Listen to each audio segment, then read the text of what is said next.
Before we get started, hit the comments and tell me where you're watching from and what time it is over there. Whether you're catching sunrise in Nairobi, burning midnight in New York, afternoon in Canada, or evening in France, I want to hear from you. Don't just watch silently, let me know where in the world you are. Now let's dive into the story. The classroom smelled like dry erase markers and old carpet, the kind that never quite forgot the shoes that walked over it. 28 students sat frozen as Mrs. Calder's voice cut through the air like a snapped ruler. That's enough, Leora. We don't tolerate lying in my class. Her lips were tight, pale, practiced. She didn't raise her voice. She didn't need to. The quiet did the damage for her. Leora Hale stood beside her desk, fingers curled into the hem of her thrift store sweater. Navy blue. Too big. Her eyes stayed on the floor where a crack ran like a fault line through the tile. She had answered a simple question, about a historical campaign, about command structure, and she had answered it right. She knew she had. But Mrs. Calder had smiled thinly and said, "You expect us to believe that?" The word "us" hung there heavy. A boy in the back snorted. A girl whispered. Leora felt the heat climb her neck, the kind that made your ears ring. She opened her mouth, then closed it. At her old school, speaking back had only made it worse.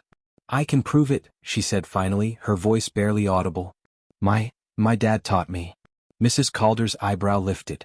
"Your dad," she repeated, glancing at the class. "Let me guess. Another story." She turned to the whiteboard and wrote integrity in looping cursive. "Integrity means honesty. Sit down." Leora didn't move. The room seemed to shrink. Her heart beat so loud she was sure they could hear it.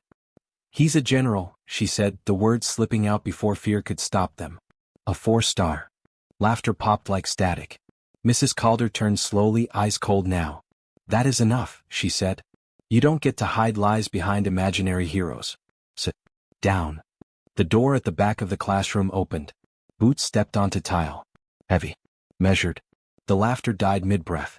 The hallway light cut a bright line across the floor as a tall figure filled the doorway, shoulders squared, dress uniform sharp enough to slice the air.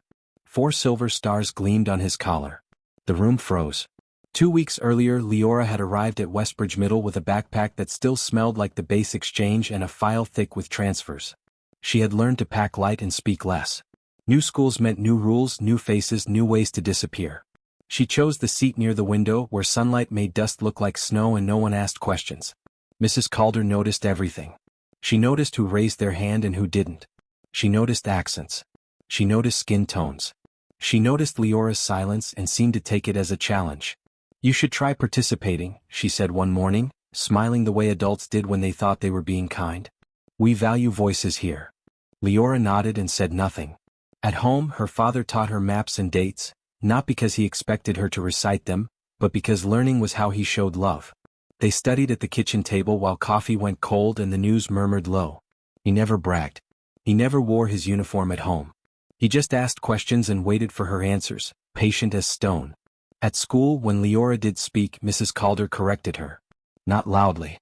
Just enough. "Interesting," she'd say. But not quite. The class learned to look away. Leora learned to swallow words. There were signs. The way Mrs. Calder praised other students for the same answers. The way she sighed when Leora's hand went up. The way she called her dear when correcting her, as if shrinking her made it easier. Leora felt it even if she couldn't name it yet. It felt like being erased in daylight. On Thursday, the lesson turned to modern military history. Mrs. Calder asked about rank structures, about who held authority in joint operations. Leora knew this.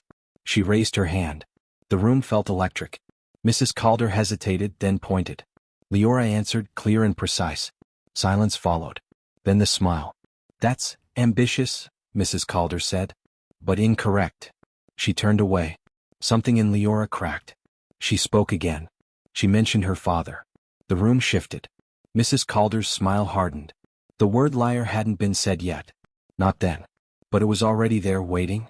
General Rowan Hale learned early that silence could be louder than orders.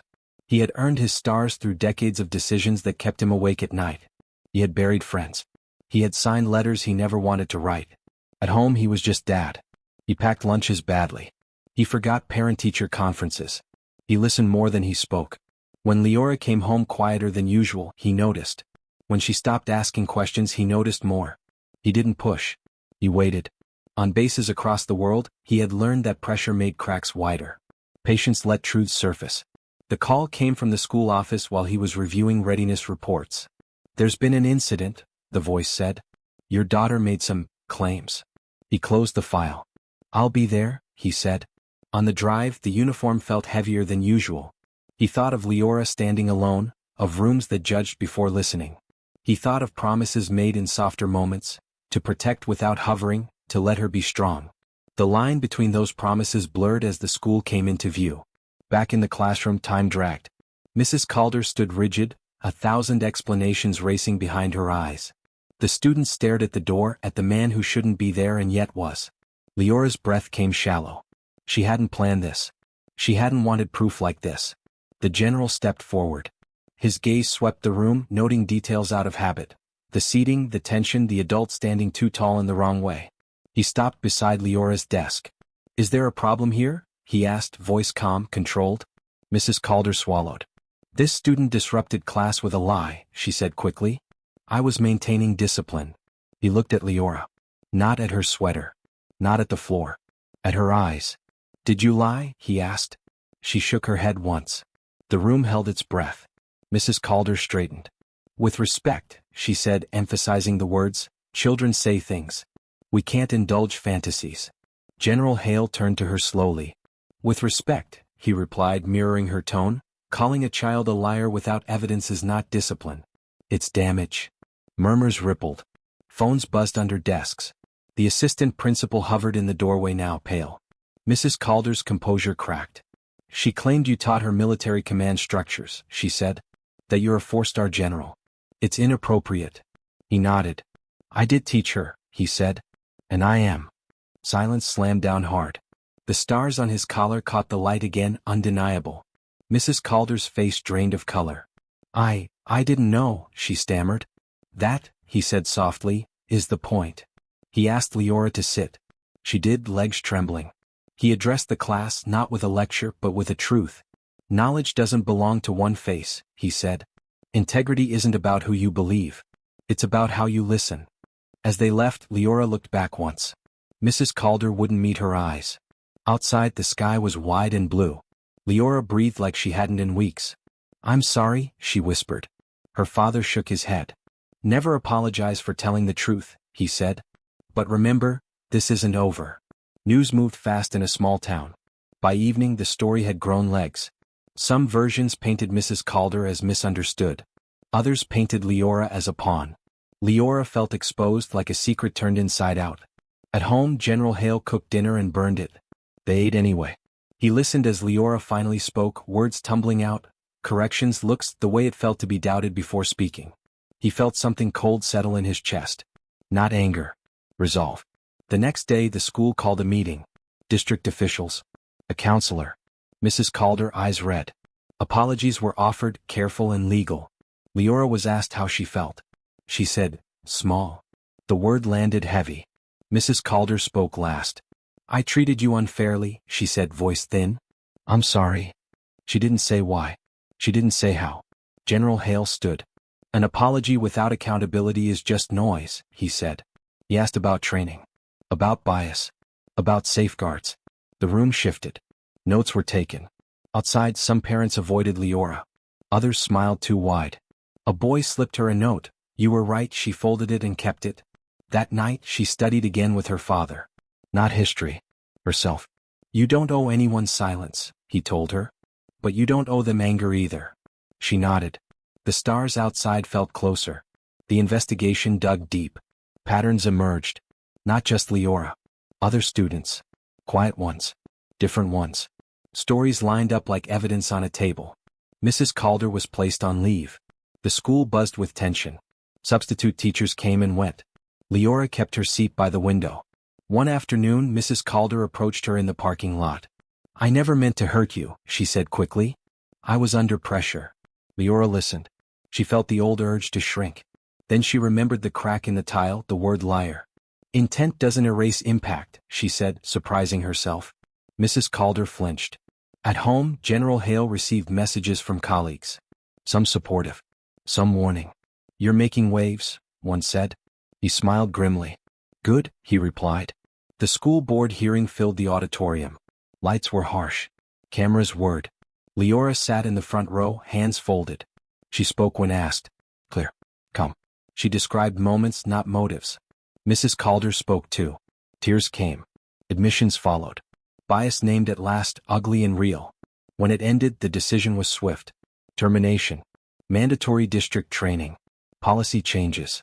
Outside, rain began, soft at first. Leora stepped into it, letting it soak her hair. She felt lighter, not because someone fell, but because truth stood. Weeks passed. The school settled. New teachers arrived. One asked Leora questions and waited for answers. Another thanked her for speaking. Leora joined the debate club. Her voice shook once, then steadied. General Hale prepared for deployment. Packing was quieter now. Different. I'll be okay, Leora said, meaning it. He hugged her. I know, he said. And he did. The principal called an assembly on integrity. Leora was asked to speak. She stood on the stage, lights bright, heart pounding. She told them about silence. About listening. About believing before judging. The room was quiet in the good way. In the back, General Hale watched, unseen. Pride filled him, fierce and gentle. Applause rose. It wasn't thunderous. It was steady. Real. Years later, Leora would remember the crack in the tile and the stars on her father's collar. She would remember the day Truth walked into a room and refused to leave. Mrs. Calder found work elsewhere after training, after time. The school kept its changes. Not perfect. Better. Leora kept speaking. Not loudly. Clearly. And somewhere between the silence and the sound, a quiet girl learned that dignity, once defended, becomes a shield no one can take away.